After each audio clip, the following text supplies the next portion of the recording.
Hello everybody, my name is Pedersen, and today I'm going to be talking about achieving low latency, the next steps. And this is a talk that has been inspired by some of the work that we've been doing on low latency applications using erasure correcting codes or FECs. But before we get started, I would like to briefly introduce Steinwurf.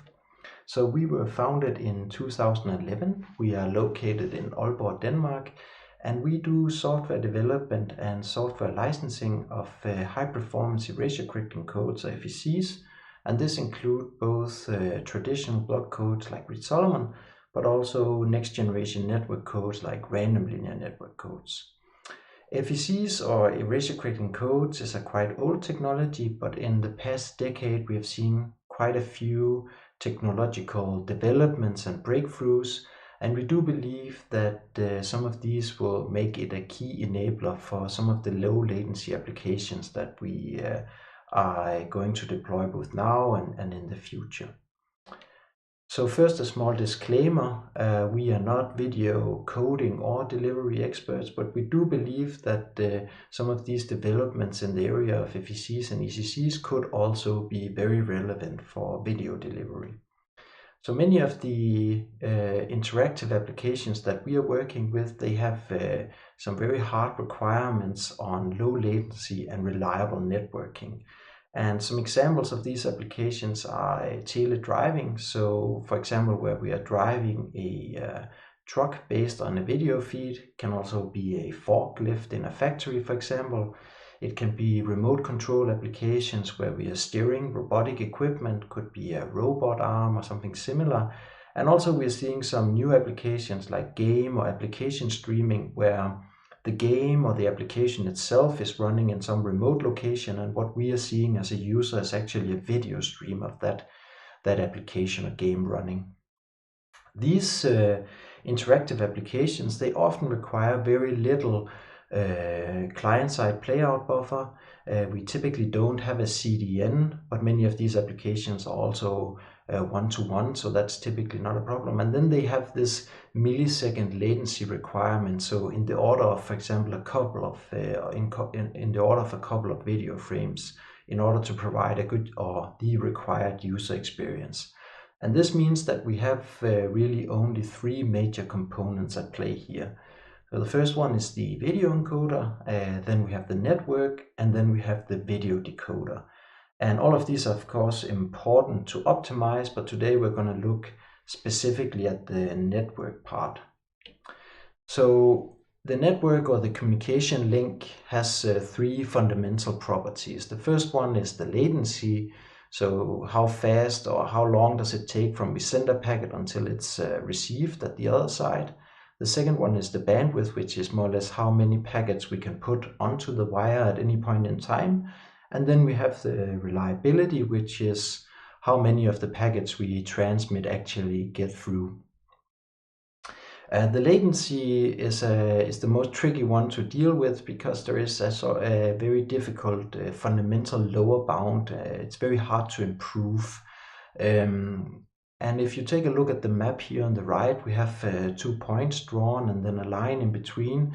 And this is the distance between Boston and Stanford in the US, which is approximately 4,300 kilometers. And this gives us a minimum one-way latency of 21 milliseconds, because that is the time it takes for light to travel through an optical fiber between these 2 points. And there's not really anything we can do to improve this. Of course, the actual latency we will observe in an application is going to be higher, because we're going to have processing delays and queuing delays. But the minimum one-way latency is sort of a fundamental one which we just have to live with. Bandwidth, on the other hand, is a little bit more easy to work with, in the sense that we can typically make more bandwidth by upgrading the line that we have, or adding a second line, or getting another wireless link. And we call it sort of easy to work with, but in reality it might not be easy, but at least it's easier than changing the speed of light.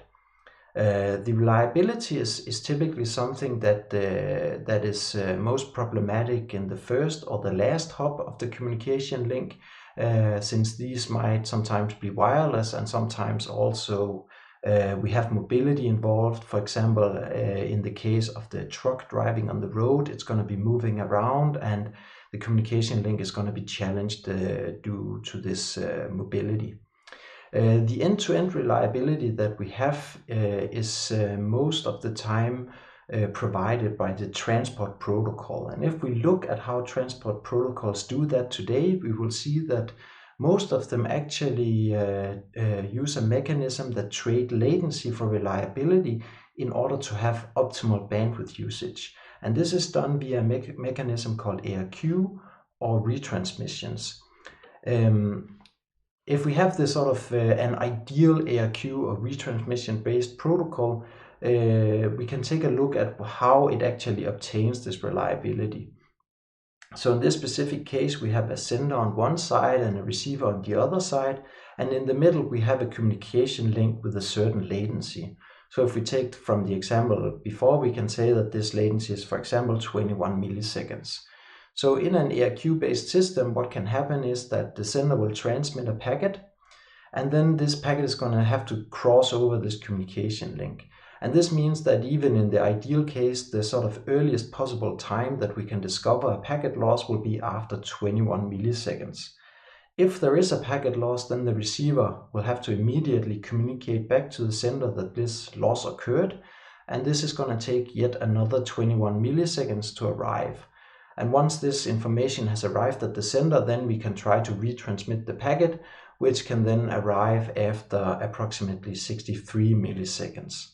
And this is of course very bad if the sort of latency budget we have available to the communication link is less than 63 milliseconds. But what we can also see here is that the bandwidth that we have been using is optimal in the sense that we're only sending what was lost. But as we also see here is that it comes at the cost of latency, because we're using one round trip time per retry. So this of course becomes even worse if we have to do multiple retries. And this is needed because most of the applications that we're working with, they do require that the packets are delivered in order. So this means that if something is lost, we have to hold back all the other received packets until that lost packet has been repaired. And this causes something we call head-of-line blocking, and in the end results in latency spikes in the receiving application. So a good question to ask at this point is whether or not we can have a different trade-off, whether or not tools exist that can sort of change this trade-off so that we don't have to trade our latency in order to get reliability. And the answer to this question is yes. We can use something like an erasure correcting code, which can provide us with a different set of trade-offs and provide reliability at a different using different mechanisms. So when we talk about erasure correcting codes, there is a lot of terminology involved, and often these algorithms are sort of a little bit confusing. So before we get into it, I think it's useful to just spend a few minutes on the terminology. So many of you, if you have a familiar and sort of a background in communication networks, will know about error detection. Error detecting algorithms are algorithms that are used to calculate redundancy bits based on the payload of a packet. Those bits can then be used when the packet is received to see whether or not any bits were flipped during transmission. We also have error correcting algorithms. These algorithms are very similar in the sense that they work over a single packet, and what they do is that they calculate some redundancy bits that we can use to check whether any of the data was corrupted during transmission. And the third sort of very related algorithm here is erasure correction. And that doesn't operate within a single packet, but instead it operates across packets and can be used for us to fix packet loss or lost packets in the network stream. So if we want to see how this works, we can take a very simple example, and we can actually create a very simple erasure correcting algorithm. So in this case here we have two packets, each consisting of 4 bits, packet 1 and packet 2. And then we can actually create a repair packet called packet sigma, which is just going to be the XOR of packet 1 and packet 2. And now we have something very interesting, because these three packets have the property that as long as we receive at least two of them, we're going to be able to decode the original packet 1 and packet 2. And we call this type of code a 3,2 code, because we're going to send three packets, and any two out of the three will allow us to reconstruct our original data. And using these erasure correcting algorithms and something a little bit more sophisticated than the bitwise XOR, we can approximately do any n, k code, which means that we can have any k original data packets, and then we can produce as much repair for those k packets as we want. From a very high level, this would look something like this in a communication system. So we have some original data at the sender that we want to transmit. We are going to put those original payloads through an encoder. The encoder is going to produce both the original data plus some repair data that we are interleaving with the network packets here. And those packets are then sent over a communication link, potentially lossy, and some of those packets will then get lost or erased. And as long as we on the decoder side receive enough of these repair packets plus original packets, we're going to be able to decode the original data. And what you can now see on this figure here is that this is actually a different trade-off, right? We can now use a little bit more bandwidth, or trade some bandwidth, to get the reliability, but without having to sacrifice latency. Because creating these repair packets is not going to require us to hold anything back or somehow depend on ARQ. Of course, it's not prohibitive to also use ARQ in the scheme, and we can have a hybrid mode where we try to remove most of the packet loss using an erasure correcting code, and then fix the remaining using, for example, something like a retransmission, if we have time for that in our latency budget. Exactly how we make these repair packets is also a little bit interesting, in the sense that traditionally we have been using something called block codes when we talk about erasure correcting codes. And block codes are actually a little bit problematic from a latency point of view, because many of them depend on a certain amount of data being available before we can generate any of this repair. And this is not good from a latency perspective, because if we don't have enough data to fill the block, then we cannot generate repair, and then we cannot guarantee reliability. So what has happened in the last couple of years is that we got a new type of algorithm, which is called a sliding window algorithm, and that is much more flexible in its structure and allows us to actually build applications that where we can guarantee the lowest possible amount of latency. So how does a sliding window algorithm work? We try to illustrate that here with a simple figure. So what we have here is 4 packets, packet 1, packet 2, packet 3, and packet 4. And then this dashed line around them illustrates the coding window. And you can sort of imagine packets flowing through a coding window, and whatever is in the coding window, we can generate repair for. So in this example, we're generating 2 repair packets. Now in the second step, we can see that we now also have packet 5 and packet 6.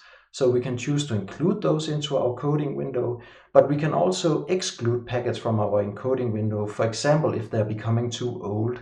So in this case, packet 1 might have expired. We say that it could be that we have a latency bound on each packet, which is 40 milliseconds, and now packet 1 has been there for more than 40 milliseconds. So now we exclude it from the coding window, and the coding window sort of moves away from those expired packets. So we can manage this window in time, which makes it possible for us to have an overall latency budget and stick to it. So this gives us sort of the flexibility that we need. And there is actually one more feature of the sliding window code that we actually need when we are talking about very specific applications. So if we look at something like video streaming in particular, this could be the output from, for example, an H.264 encoder. We can see that in this case we have a bunch of packets. In this case we call them S1 through S14. Each of these packets belong to different video frames, which is highlighted in different colors.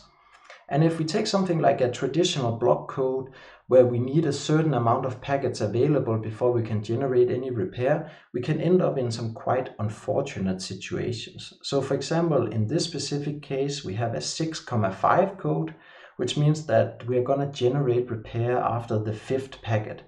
But because the 5th packet actually belongs to the second video frame, it also means that we are not going to generate any repair for the data in the first video frame until the second video frame arrives, which causes a latency, which is sort of increases latency for repair for that specific video frame. So this is one of the problems we have with this very traditional coding that we have from block codes, for example. If we look what we can do with the sliding window code, then instead of having this rigid structure, we can actually generate the repair based on the content, for example, the video frames here. And this is something that we call content-aware coding.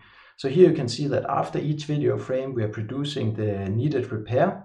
You can also see that we have a 2 video frame latency budget here, where when the packets from the blue frame arrive, we are still going to include the green frame because that's still valid.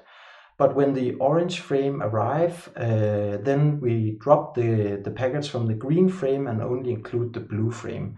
So this allows us to sort of manage and time how much we include into the encoded packets. So in terms of implementing this, well, it's actually relatively easy to do.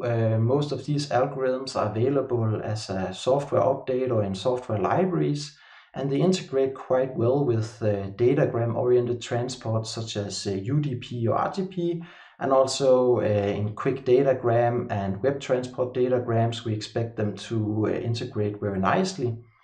It's also possible to use them as a stabilizing mechanism underneath connection-oriented protocols such as TCP, but that is a little bit more involved to implement, but definitely possible. In terms of performance, then most of these algorithms actually can exploit hardware acceleration on both x86 and ARM. And this means that you can have raw encoding, decoding performance of up to 40 gigabits per second with more than 50 packets in your coding window. So for most deployments, performance is not a big issue. So with that, I thank you very much, and if you have any questions or feedback, we would be very interested. We are grateful for the opportunity to present to an audience such as yourself, which has expert knowledge within the field of video coding. And if you see any use cases or drawbacks from the techniques that I've presented, we would be more than happy to discuss those. So thank you very much for your time and attention.